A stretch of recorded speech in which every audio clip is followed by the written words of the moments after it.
Welcome, everyone. Dr. Josh Long here with AME Podcast, my quest to talk to folks who are still making music and what I call lifelong learning and music engagement. It's my excitement because I like to see folks who go beyond the classroom, continue playing music throughout their life, throughout their careers.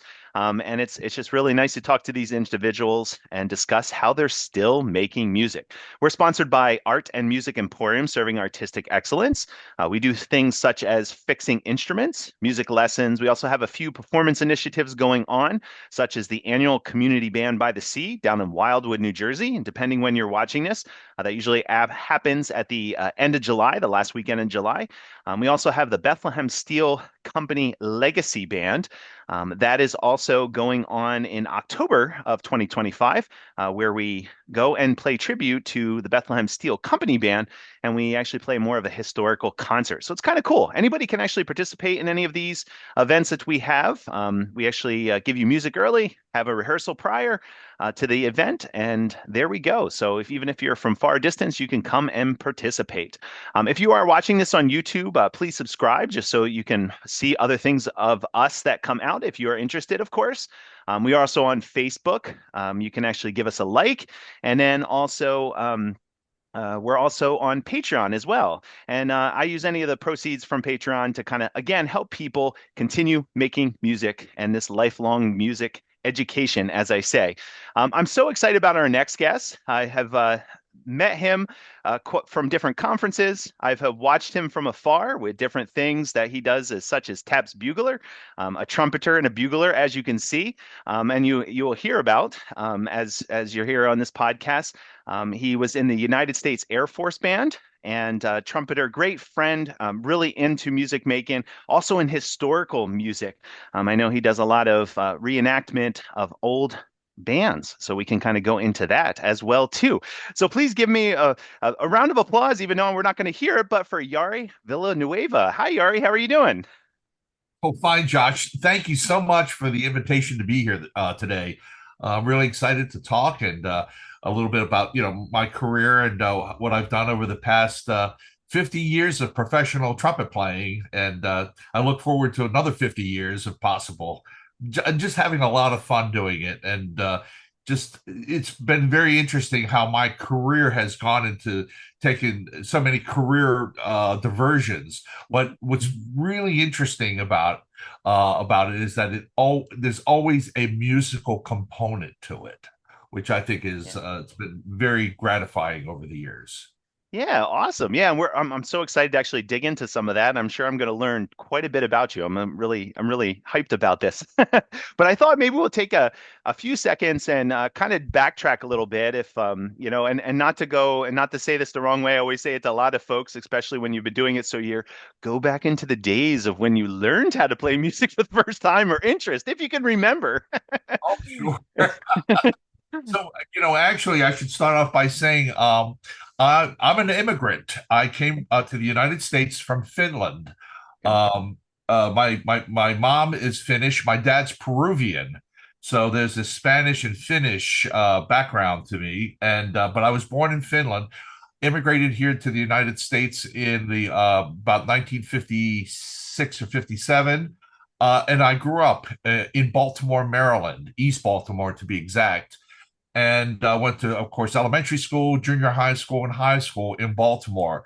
And that's where I really got my first taste of music education. Baltimore City Public Schools during the 40s, 50s, and 60s, 70s had a strong, very strong music program. They actually had it set up where students could rent instruments from the public schools for the school year. Would cost you a whole $15 to Wow. rent the instrument for the year. And the parents would sign a contract and stuff. So in the fifth grade, I started off by playing trombone of all instruments. All the other good instruments were taken, of course. No, just so I started learning how to play the trombone. But there was a kid who lived two doors down from me who was playing the cornet. And I said, gee, that's a much more fun instrument to play. Besides, he gets to play the melody all the time. So in sixth grade, I switched over and played through the elementary school, then junior high and high school. And I have to tell you, the music teachers who I had during that time, Mrs. Reinhardt, Miss Peggy Mullins, and then Clarence Robleski, among others, were very instrumental, no pun intended, in my musical upbringing. They were terrific mentors. I also got to meet other teachers from the school system, like Mr. Bob Spangler, who became a lifelong friend of mine after I graduated. But they all had a great influence on me because the music program in Baltimore City Schools was just so strong. So when I was in junior high school, started playing in the band, and then when I got into high school, um, I found out that they had special programs at the Peabody Conservatory during the summer. Um, Before going to the Peabody program, the city schools had what was called a summer enrichment program, summer school, as it were. And they held that every year at Poly Western High School, which is in mid Baltimore. And music students would go there to play in the morning, to play concert band and then jazz band. And then they would do a Broadway musical Wow. in the afternoon. It was really terrific. So that was a great way to spend the summer. Uh, so balancing that with being a Boy Scout at that time, and going to summer camp and all that was quite a challenge. Sure. But it was fun, and of course, being in the Scouts, I was the troop bugler, uh, and I also got to learn a lot of leadership skills by being in the Boy Scouts, rising up to be the senior patrol leader. Um, so between the musical aspect of going to the summer enrichment program, and then of course what I learned in Scouts, it provided for some really great summers during my late junior high school and high school years. I then auditioned for the Peabody program. I think it was going in my 10th grade, and that was a very intensive summer course held at the conservatory, taught by conservatory faculty to students who auditioned and were accepted. I was able to study trumpet really, really strongly for the first time with a great trumpet player by the name of James Eustace. He just taught me fundamentals of trumpet playing, and I really loved it, and that was really the spark for me deciding that I would make my life, music. And so in my 11th grade year, I was studying in the Peabody Prep Hmm. with Ronnie Bang, really wonderful trumpet player. Um, and getting ready to take the audition at Peabody. So as I hit into my senior year at high school, I auditioned for and was accepted in the conservatory, which made made my final spring of high school quite exciting because I knew I was accepted, ready to go. So just breezing through the last couple of months. At least I thought I was.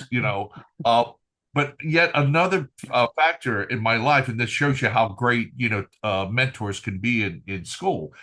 I was, thought I was living the dream when all of a sudden I was in the classroom, and a big fella, came through the door. His name was Moose Seegert, Ron Seegert. He was known as Moose because he was a former football player. He was the school's counselor, Oh, wow.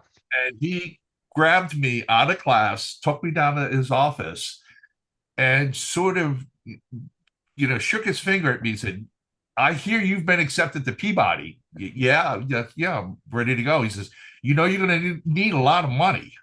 I said, "Yeah, well," I had no idea how I was going to get it. And before I knew it, he had signed me up for working at a company during the summer. He said, "You're going to need the money, so I've got you all hooked up. We got all the papers signed, work permits, so that you can start working right away."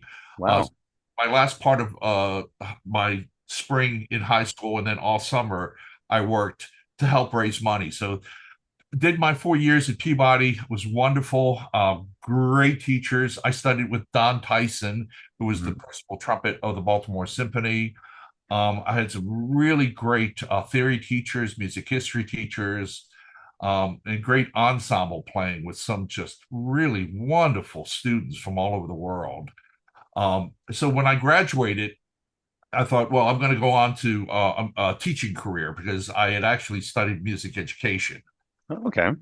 and my undergrad is in music education. So while I was at Peabody, I played with a lot of groups because I was taught from very early on, never turn a playing opportunity down, no matter what, whether it be in church, playing with a polka band, brass, whatever. Just do it. You're gonna get experience. And I have to tell you, playing in church for me, which I've been doing ever since I was a little kid, was terrific because I learned transposition. That's the best way to do it, is to just open a hymn book and then they say, "Oh, we're going to play this in the key of A flat instead of F," and you go, "What?" Transpose, and that's the only way to do it. Um, Yeah.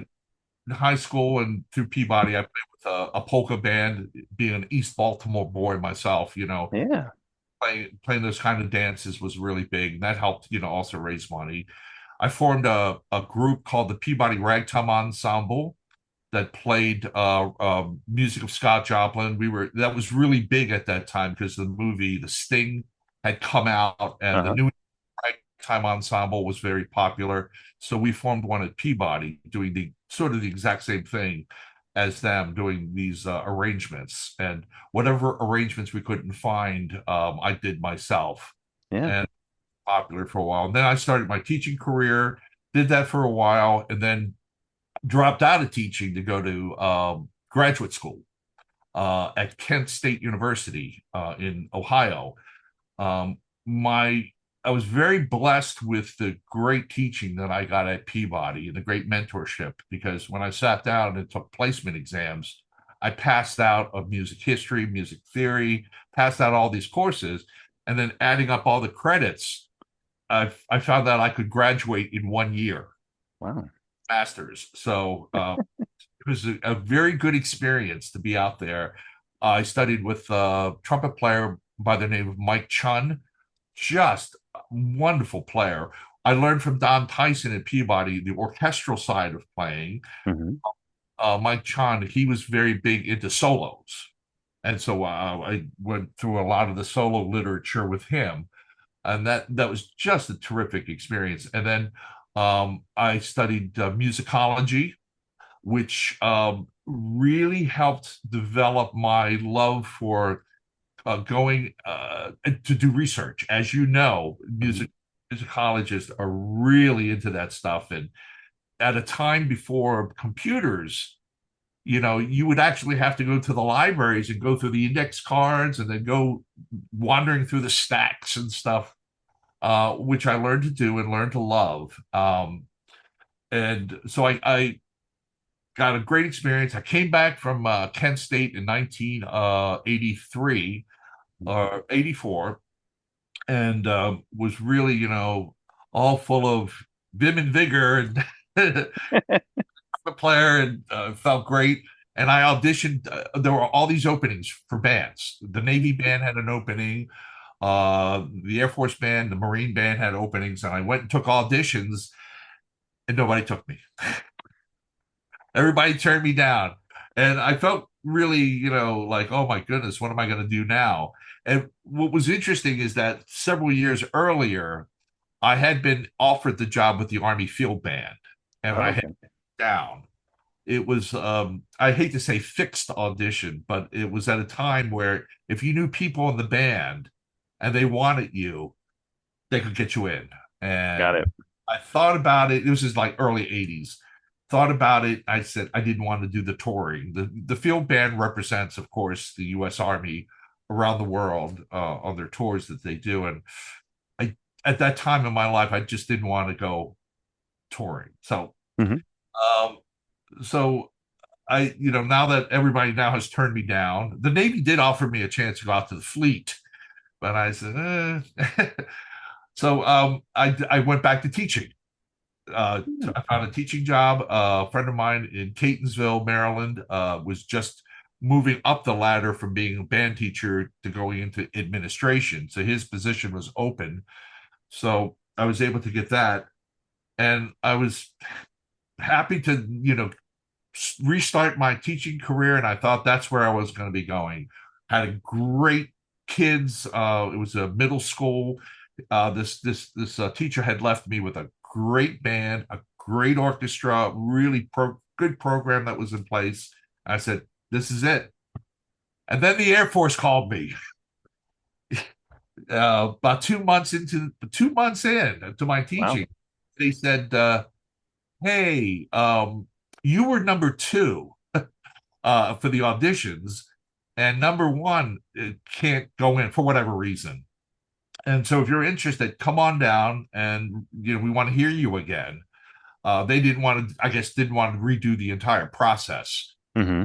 So I went down there, and they were off. They offered me the job in November of '85, and so after a lot of paperwork and some snafus that happened because I was a resident alien and not an American citizen at that time. There was extra paperwork to do, and fortunately, through the help of Congresswoman Barbara Mikulski, she went on to become a senator. She helped, take two organizations and do this sort of thing and get them working so they could get me into the service. Got my citizenship. She helped push that through, and I became an American citizen 1 week before I took off for basic training. So 85, I was from 85 to 2008, I was with the United States Air Force Band as a trumpeter, bugler at Arlington National Cemetery. Um, I started writing arrangements for the band. I think that's one of the reasons they also hired me because they knew of my background in writing arrangements. And I was considered, although I was with the ceremonial brass, the music production considered me, also on their staff too. So I was able to work with two sections, but it was really great. And during that time, I think I played for 4 or 5 inaugurations, two state funerals, a lot of ceremonies, and a lot of tech. And that's where I got my actually got my love of bugling. Although I knew about bugling beforehand and stuff, and as a bugler in the Boy Scouts and stuff, we were actually going over to Arlington. This is like late '80s or something. After I got in the band, and the drum major, I was sitting in the second seat. He turns around, and he says, "Do you know exactly where taps came from?" And I said, "No, not really." And that afternoon, I started like doing some research, and one thing led to another. And here we are, some 40 years, almost 40 years later, having researched everything there is about military bugle calls and taps and protocol and stuff. It's been an incredible journey, and I've been to like the Library of Congress, gone through their stacks. I've been to the library up at Carlisle Military Barracks. Incredible resources, and along the way, I've met some just really wonderful people who've helped and point me in great directions of where to find information. I think one of some of the biggest helpers has been like a Lars Schissel, of course, at Hmm. the Congress, and our good friend Dr. Raul Camas, who up in New York, who just I sit with that guy and I learn stuff all the time. Hmm. Amazing, and then there are people who don't have degrees but have a great knowledge of a subject. Hmm. There's someone by the name of Jack Carter, who was an engineer by trade, and he had an incredible bugle collection, and he had quite a knowledge of research that he had done. Wow. And he and a fellow by the name of Randy Rock up in Michigan had worked together doing a lot of research. So that really got me interested in collecting bugles and doing research about it. And I actually loved doing it. One of the great things I was able to do in the Air Force while I was there was to start a special exhibit at Arlington National Cemetery between 1998 and 2002. It was just a bugle exhibit. We had various bugles, we had uniforms, histories of stuff. And at the centerpiece were two major items. One was the ceremonial sword and spurs of General Daniel Butterfield that we borrowed from Ithaca, their historic society. We were able to bring that down, put it on display. But the really big centerpiece was the bugle that was used at the Kennedy at Kennedy's funeral, Okay. played by Keith Clark, the trumpet player with the U.S. Army Band. Um, that was kind of interesting how we got that bugle in that I had written to museums and collectors around the country asking them if they could help provide items and artifacts for the museum. A lot of people responded. One of the letters was to the Smithsonian Institution, and they had said about the Kennedy bugle, where it was on display in the First Lady's collection for whatever reason.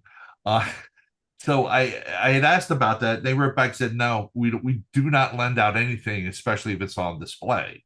Hmm. And then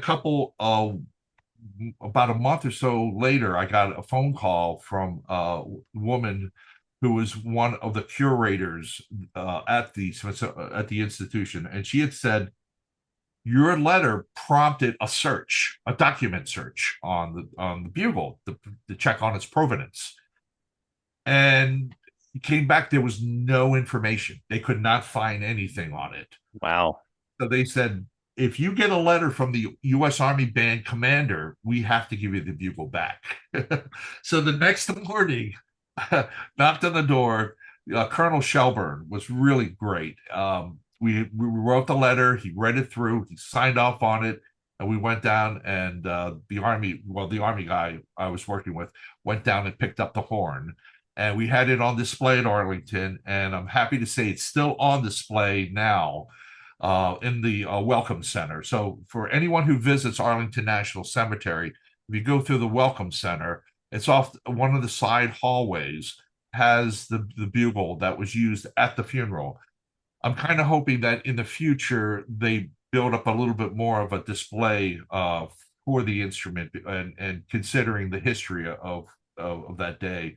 I did a long article about what happened at that funeral. I was able to interview Keith Clark, the bugler, and his family. And then because of the research I had done, I found a lot of the after action reports that were written by the old guard about that funeral. And so piecing together bits and pieces of evidence, I was able to put together a pretty good narrative of what had happened, how he got the call, which was he got a call at the very last minute. I mean, we're talking less than 14 hours before the funeral, he gets the call to come and play. And he thought he was going to play it all along, but he wasn't sure. So it's a great story. And if anyone's interested, you can go to my website, tapsbugler.com. The article is called "A Bugle Call Remembered." The taps at the funeral of John F. Kennedy, and it gives you the whole big story about what happened. Also, I go into the story of Keith Clark, the bugler, who I'm proud to say the Air Force can claim him because when he joined the service in 1946, he went to the Air Force Band first. Oh, wow. Yeah, I when I got the records, it was like, holy cow. But only for a short period of time, I think maybe a month or two, and then transferred over to the Army Band. I don't know how that worked at that time. That's what happened. And so we claim him first. Of Yeah. course, he made his mark. And the other thing about him, which I find fascinating, is that he was a collector of books during his career, and not only just regular books, but hymnals. Every time the band would go out on tour, he would, make a beeline for the local bookstore and find old hymnals. Oh, And wow. was considered like one of the best ones in the country. Was eventually bought up by Regent University in Virginia, which I guess they still have it there, the Keith Clark collection. It's just Cool.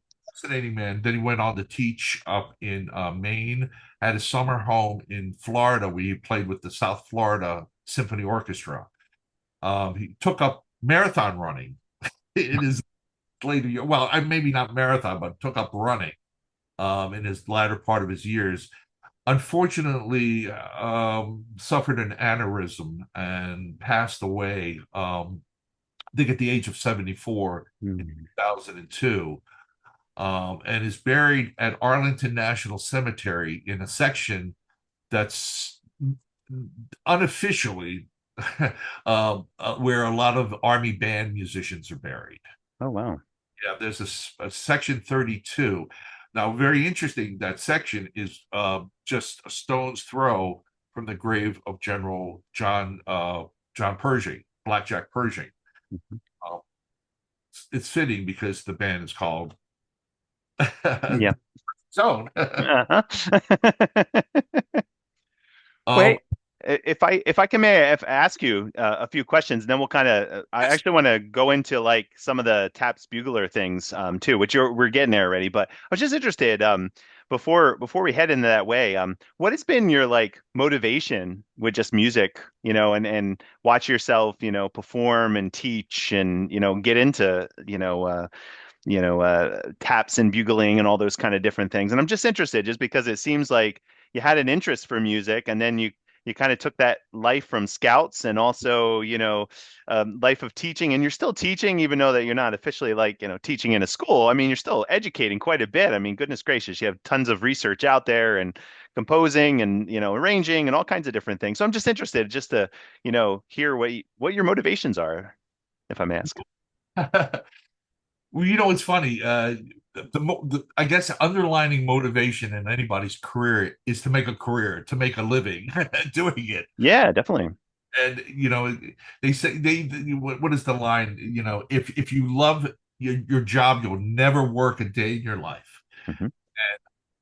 And being able to combine this love of history and this love of music together, and the love of teaching and being with other people. I love working with groups of people. Um, uh, as you probably just find out, I can just chatter away forever, Oh, and I love to you're good. down and have a few beers with people and just talk about stuff. And besides my music, I'm a big baseball fan, Mhm. and I've always been interested, just a lot of things, collecting books, and I guess the big motivation is that um, it's uh, doing something that makes people happy, Mhm. that makes an effect on people. I cannot tell you how pleased I am and how flattered and honored when I walk into a room and somebody will walk up to me and go, you're Jari Villanueva. I read your article or I played your arrangement or something. Mhm. Really, just it makes me feel good because I have somehow affected that person, and hopefully in a positive way. And that's what I'm always hope to do. Even if it's some little arrangement I've done that somebody really likes, and that's wonderful. And I got to tell you, I learned how the craft of really writing these small arrangements from the greatest mentor that anybody could have as far as arranging, a fellow by the name of Bill Holcomb. Bill was just an arranger's arranger. And he had a music company called Musicians Publications, which is still going. His son Billy Jr. is running it. Um, but the lessons I learned from Bill were just incredible, and I think I learned a lot about life too from him because Sure. I met Bill shortly after I got into the Air Force Band. He just called me out of the blue and said, "Hey, I just saw one of your arrangements. And I heard one of these pieces, and why don't you come up and have lunch with me? So I traveled up to New Jersey, where he lived, and we had lunch, and then one thing led to another, where I actually became a member of their family. Um, and I say this out loud, and I know if there's any Holcombs listening to this, they will tell you that I was considered like that extra guy, in the extra son in the family, where I could just walk up and walk into the house. I would stay overnight. They had a room for me always. It's just terrific hanging out there with the great all music family, unbelievable. Everybody in that family, just terrific musicians. And Bill taught me a lot about writing, what how to set things up, and also just hanging out. He was just a fellow who was just so outgoing. Um, for people who may not know, Bill had a stuttering issue his entire life, Mm-hmm. and he was just so great about it. He actually would narrate all his concerts, and people just loved it. You know, even if he was. And now I would like to play this terrific arrangement, and people loved it because he would always work it into a joke somehow, and he would always introduce people. I tend to do this now. He would say, "This is my good friend," you know. So he was wonderful. He left us, of course, way too early. He left us in 2011. Oh, that's a shame. Yeah, at the age of 86, I believe.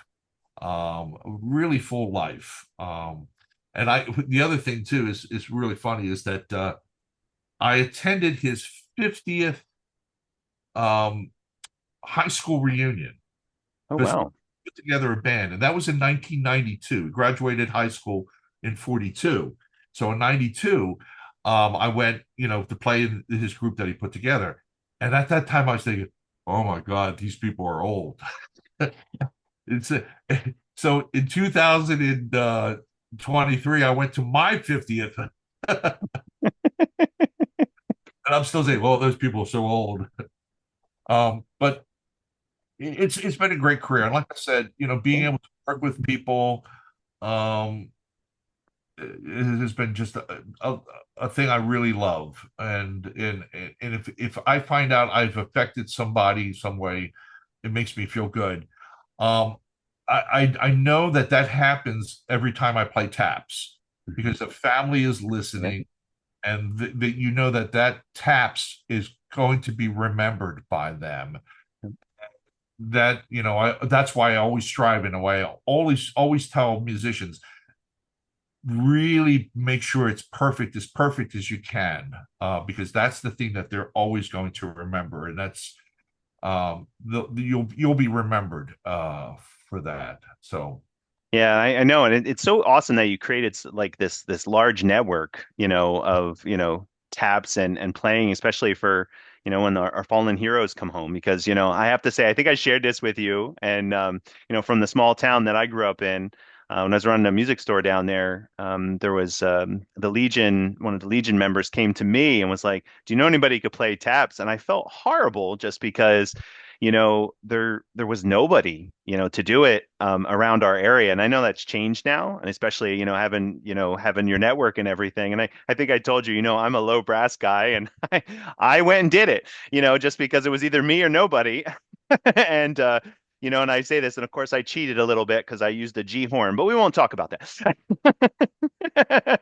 But and I'm just interested, like how you got, so like, where you got inspired to do this, just because, it seemed like it was a need, and you kind of felt that need, and even on, I know you might want to go in a little bit about Memorial Day too, because I know, around the country, I know we can hear taps all day. So anyway, I'll stop there.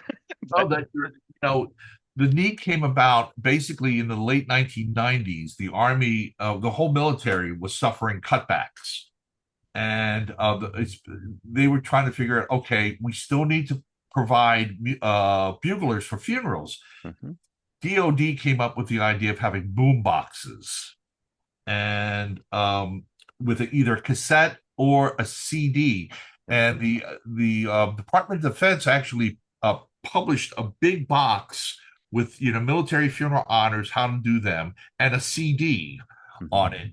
And that I think that's how people came to think that it's me that plays on the digital recording, because the recording that they used, which was taken right from the U.S. Army site, which Woody English, great trumpet player, he's on the recording, but on the CD itself says, a little history of taps, Jari Villanueva, United States Air Force band. And I'm thinking, oh no, I hope people don't think it's me. It's Woody. But they were using that for a while. And then Mhm. this company came up with, of course, the digital bugle. And so a recording device to play taps. So the idea was, well, there's got to be a way of, now that the internet's getting bigger and bigger and bigger and it reaches out, a way of connecting with players around the country. Um, we weren't the first organization to do it, but I'd like to think that we're the best one that does it. We're our organization is the only organization that does this, that's actually run by former military musicians. Myself, Mark Paradis, who's lives in Maine or Massachusetts. I keep mixing those states up. Anyway, he's a former Marine musician. We have a network of thousands of players out there who and we have a system where people can go to the internet, which I think is way cool. The way it works, if you have a loved one that dies and you need a bugler, you go to the site, put in all the information. Once you hit submit, a bugler who has a cell phone like this gets an automatic text message, the closest persons in that area. So immediately they'll get a message saying, hey, a bugler is needed. And you can scroll down, you'll see all the information on it. And you can hit accept, and then you two connect. And it's amazing how it works. I've been told that some people are just freaked out by they hit submit, and 3 minutes later, somebody calls them on the phone. Yeah. That's so heartwarming. So that's been going on since like 2012. In 2015, I came up with the name of Taps Across America. The program was originally thought of that I was going to do a series of taps around the country at all the national cemeteries. Nothing really came of it for a while, and then the pandemic hit in 2020, and I thought of the idea as I was watching all these Memorial Days programs being canceled. I was thinking this is going to be horrible. I said, well, what's stopping from somebody like walking out in their front porch or driveway or something and just playing taps? It caught on. I was contacted by CBS, Steve Hartman, um, and then it just took off. So every year at 3 o'clock during the moment of remembrance, we encourage people, and it doesn't matter what instrument. Just like you can play it on tuba, baritone, trombone.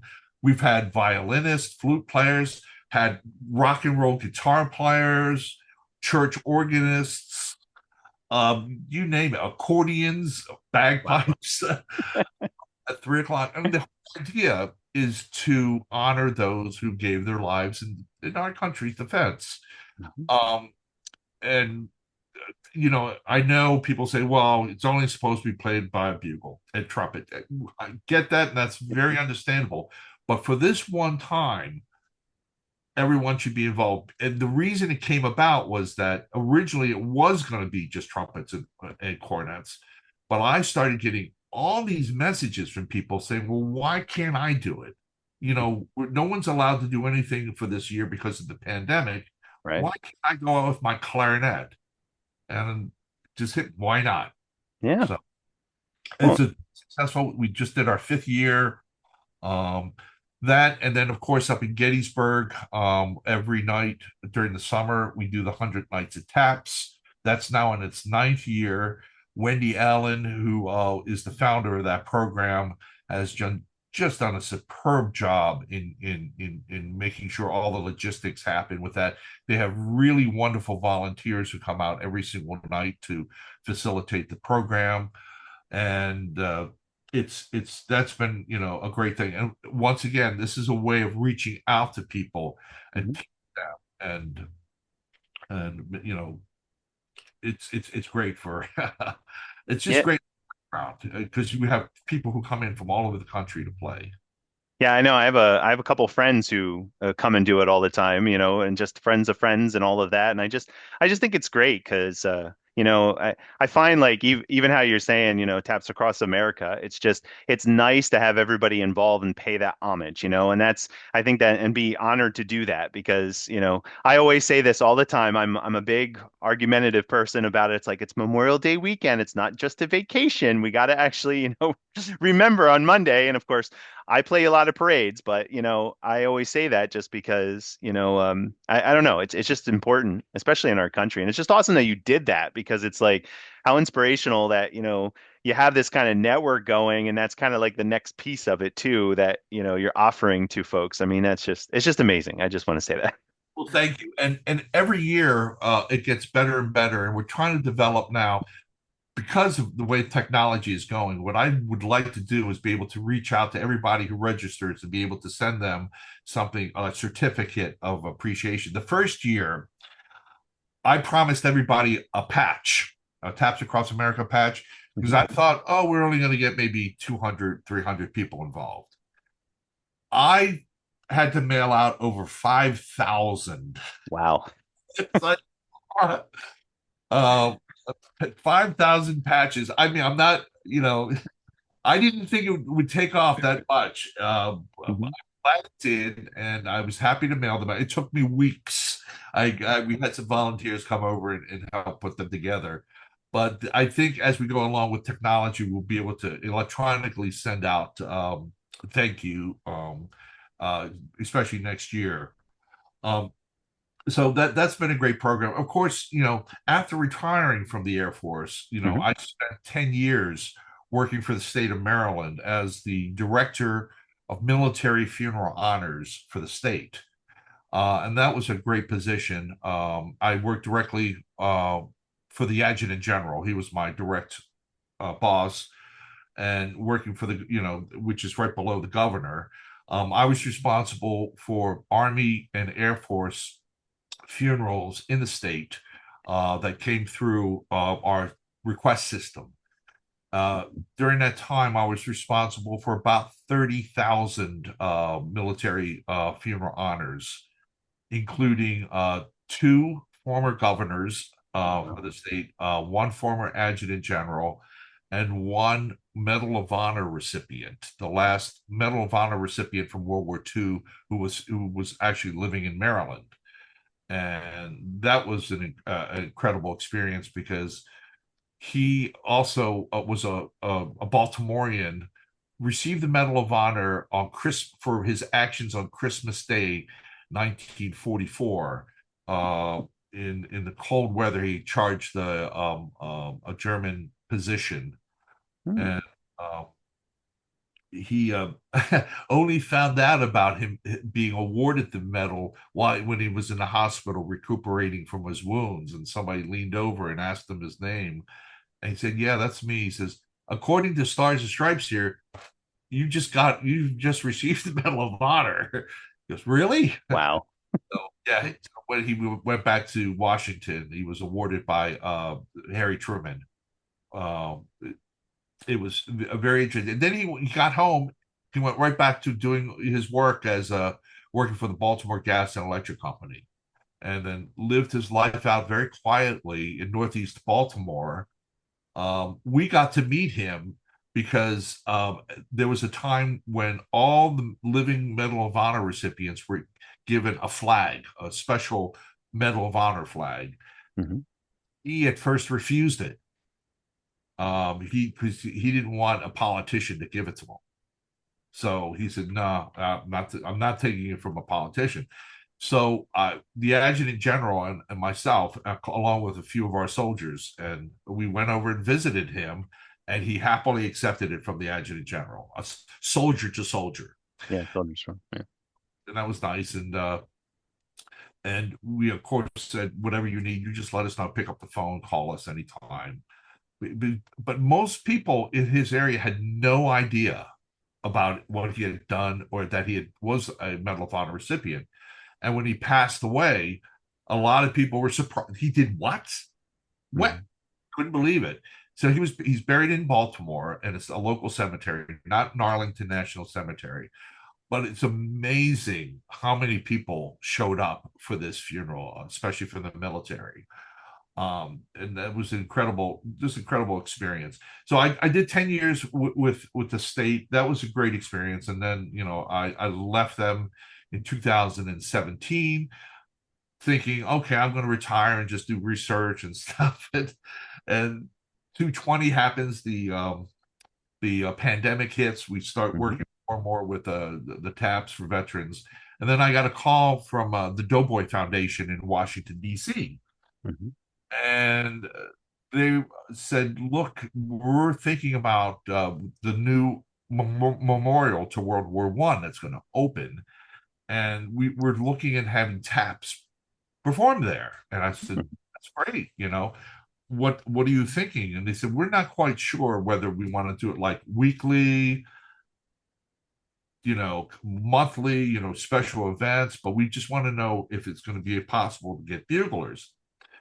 So we talked back and forth on it, and finally, the executive director of the commission said, well, "Hey, let's meet down at the Willard Hotel." So went down and met Dan Dayton, and he said, "Hey, my idea is to do it every day." And I said, "When do you want to start?" He goes, "How about Monday?" I said, "Good." May 24th, 20, we actually 2021, because after the pandemic and stuff, May 24th, 2021, we started the TAPS, and we are going to hit 1,500 consecutive nights on July 2nd. Wow. So I feel that that's one of my greatest accomplishments. I think Yeah. I was told uh, after we got everything started that they had actually commissioned a study and paid somebody lots of money to go and see would it be possible to have taps played every night at this location. I think it took a couple months, and they came back and said, "No, it's not going to work." And it took 3 minutes for Dan Dayton to ask me, "Can you?" I said, "Yeah. When do you want to start?" He was shocked, but 1,500 nights later, here we are. We use players from the Washington area. Mhm. We have a special budget that was set up for it. We set up a special fund uh, to pay the buglers. Basically, it's a professional job. We wanted to make it that way, and they're dressed in World War One uniforms. Wow. Every day at 5 o'clock, you can actually go on YouTube, the Doughboy Foundation channel, and watch a live performance of taps. Um, and I think it's wonderful. The players there are terrific. They play like today is going to be nasty, 90 degrees, humid, but they'll Mhm. be out there. The bugler will be out there. We've had them in pouring rain, actually through a hurricane once. We have that on video. It's amazing. The rain is just like coming down torrential. The trees are going like this. And the guy just walks out like it's nothing, plays, and walks back. Um, in the snow, they play. We play despite demonstrations that go around because we're one block east of the White House. So it's a great tradition. We're the only place in the country that has taps played every single day by a live bugler. Um, It's amazing. it's it's quite something. We received the inspiration came from the Meningate in Ypres, Belgium.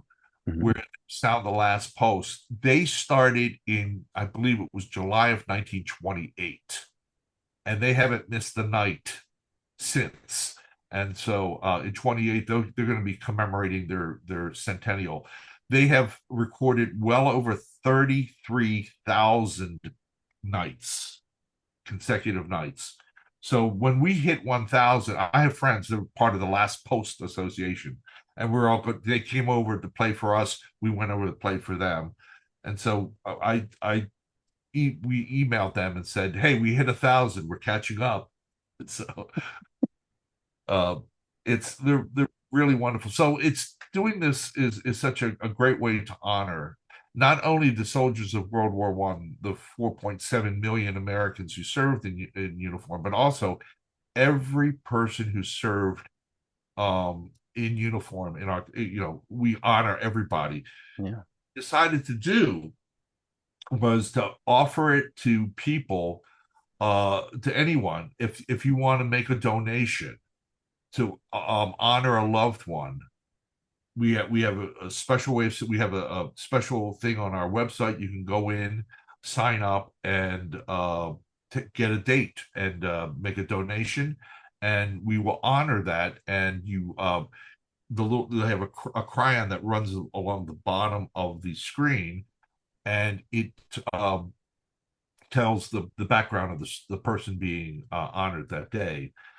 And that program has also taken off. We have now well over half the dates in the year filled, and this is only in the second year of us doing it. Um, I'm feeling by next year those dates are all going to be filled. We're now actually talking about having a second time during the day to perform it. Oh, wow. Yeah, 5 o'clock and 5:30. So Jeez.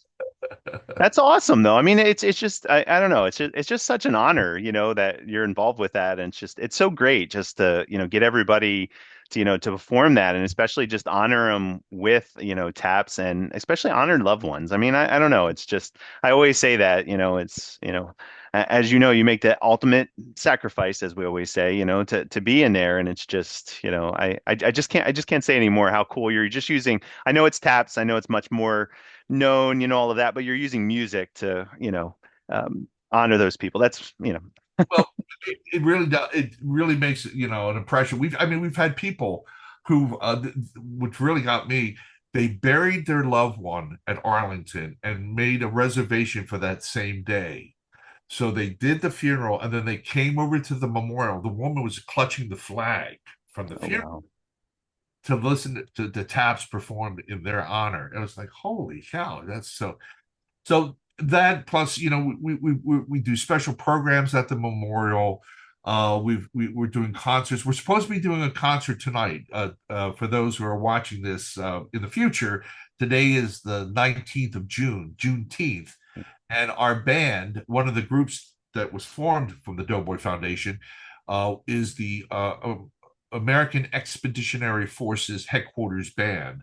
That was the AEF band that was formed by General Pershing at his headquarters in France during World War One. Well, today being Juneteenth, we're doing a special program of music by James Reese Europe, Noble Sissle, um, W.C. Handy, and other Black composers.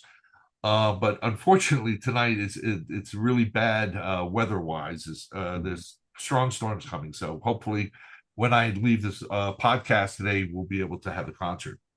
But we do a lot of outreach with that group. We have programs at the memorial every November 11th. We have a program called Bells of Peace. Um, we're probably the only memorial that doesn't really observe Veterans Day because we consider it, of course, Armistice Day, the day that the Great War ended. And although, of course, we honor our living veterans, within Mhm. this, our main focus is to remember what happened on November 11th, 1918. And in doing that, we've invited the embassies of our allies to be part of the program. Last year, the French were real big into that. They came down and were a huge part of the program. This year, we're going to commemorate this November. We're going to commemorate New Zealand and Australia because it's also the anniversary of the Anzac. Um, and the next year, with the 250 America 250, we'll be honoring our the British Embassy, because there was some sort of spat that happened like 250 years ago. Something. Anyway, they're really wonderful folks, and they're going to come down and do things next year. So it's been great. My life has taken off, in that direction as being executive director of the Doughboy Foundation, but being able to pull in these musical things like the taps and the AEF band and the special programs we have, combines my love of history and music. And it's a great way of teaching people about what World War One. Hmm. Yeah, and that's awesome. And again, I keep saying through this whole thing, it's like you've been able to throughout your career so far, and even though I will joke with you, you're saying you're retired, you're still working in a good way, in a good way. You know, Well, you're able to combine all that with your music and your history, and it's just inspirational just because, you keep all that important stuff together, and I was just interested too, and this is, jokes aside with the retirement, joke here. I'm just interested, like it just seems you're so motivated with this music and you're just so motivated to do this. And I was just wondering if you maybe you just say a few things about that, just because I see you like all the time. I watch you on Facebook and you're here and you're there and you're here and you're there and you're all over. You're up in Gettysburg, then you're down here. And it's like you're taking the time to just honor all of this. And I'm just interested. I just, like I said, I keep going to that motivation rule. I'm fortunate now in my later years to have the time to do it. When you're teaching or raising a family or working full time, it's tough, and I get that. I understand that for a lot of people. Um, there's that saying about like pay it forward. You Mhm. know, that's what we all need to do. I'm very fortunate now that I have a little bit more time to be able to do that. But it goes back to what I had always said before: don't turn down opportunities to perform, no matter what they are, because you never know. You maybe get called to play in some band, and you say, "Oh, that band's not so good. Oh God, okay." And you sit down, and the guy next to you, you start talking about stuff, and all of a sudden you find out, wow, something about that person, and then that might lead off somewhere else. You never know. Um, who you're gonna run into. I sat down. I remember Bill Holcomb had asked me to play for a band concert he put together, and I sat down and said, I'm going to play third cornet. Just I'm on the end here and I'm warming up, and the guy's like next to me, and I'm warming up, and he's like playing fourth cornet, and all of a sudden he's all over the horn, and I go, hi, I'm Jari Villanueva. He goes, oh, hi, I'm Dave Bilger. He was the principal trumpet player of the Philadelphia Orchestra. It's like, okay. And we talked and struck up a nice friendship. And you just never know who you're going to meet. And over my lifetime, I know, I'm about to hit 70, but I've had some incredible experiences. I got to meet, talk face to face with Gunther Schuller. I actually had dinner with UB Blake Oh, wow. back in the 70s. I played in a band under the direction of Tex Beneke. That was really wild. We got to play some great when the circus was operating. I got to play with the Ringling, the Barnum and Bailey, circus. That was an incredible experience. Although your chops are really hurt at the end of those, and I played some musicals in Baltimore, touring musicals.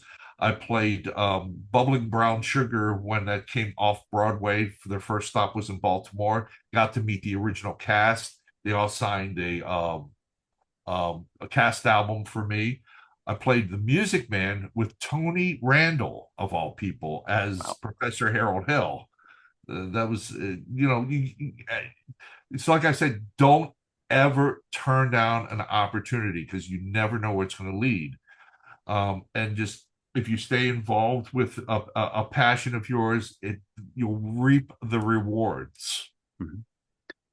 Yeah, definitely. And I know that's it's such great words just because, like that's how like even me and you met. I met, through the East Coast Band Conference and I know we've become good friends and we've passed things back and forth. And I mean it's just great to hear all of these things. And kind of going off of that, as we kind of wrapping up this your podcast here, I was actually interested, as you heard from the beginning, I do a lot of talks with lifelong learning and music engagement. And even though, and I think you know this because I share this quite a bit. A lot of folks who, they'll play up to high school, whatever instrument is, could even be singing. Okay. And I just say instrument, be anything. Okay.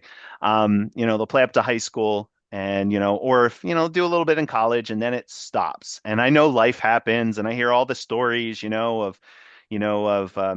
is going on. And just like you said, unfortunately, we gotta make money for our family. We all know that, and that happens.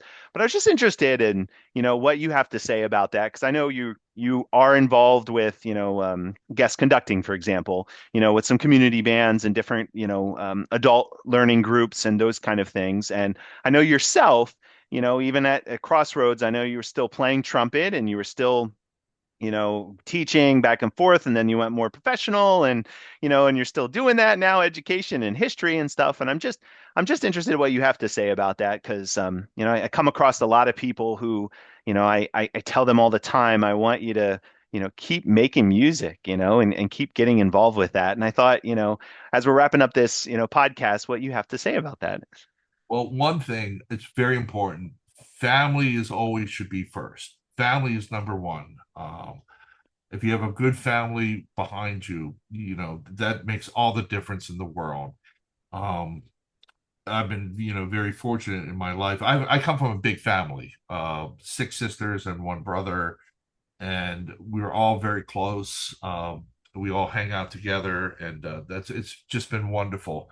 I have a great support from my wife who helps, she supports what I do. But family is very important. Also, finding what you love to do, like I said, if you find something you love to do it with a passion, and the rewards will you'll reap the rewards, absolutely. And whether it be like learning the playing clarinet, or playing the trumpet, just part time or whatever, or learning to study something, it's you I meet people with all kind of passions. People who collect baseball cards, for example. There's a great passion for that. People who have a passion for building models. People who have a passion for doing, this or that. Mine just happened for whatever crazy reason to be with bugling, and it just the great thing about the bugling is that there's so many little offshoots of it, with being able to collect photos of military buglers throughout history, to collecting, small figures of buglers, finding about the history of some of these players who performed.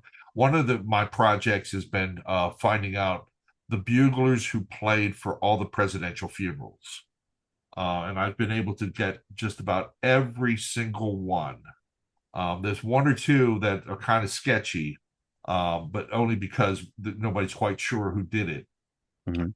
But for the most part, I've got them all listed, and that's just part of what we do. But like I said, going back to what you said, um, find that passion, that thing that just burns inside you, and do it, pursue it.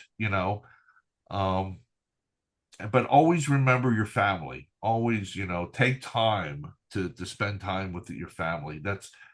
I find that the biggest joy I have is when we have get-togethers, because my family is scattered all over the country, but there are times when we do get together, and it's really wonderful. It's like we just pick up where we left off, It's and awesome. yeah, and it's really really wonderful. So family comes first, and then the passion that's deep inside, and everyone has that passion. Just find out what it is and just go for it. Very well said.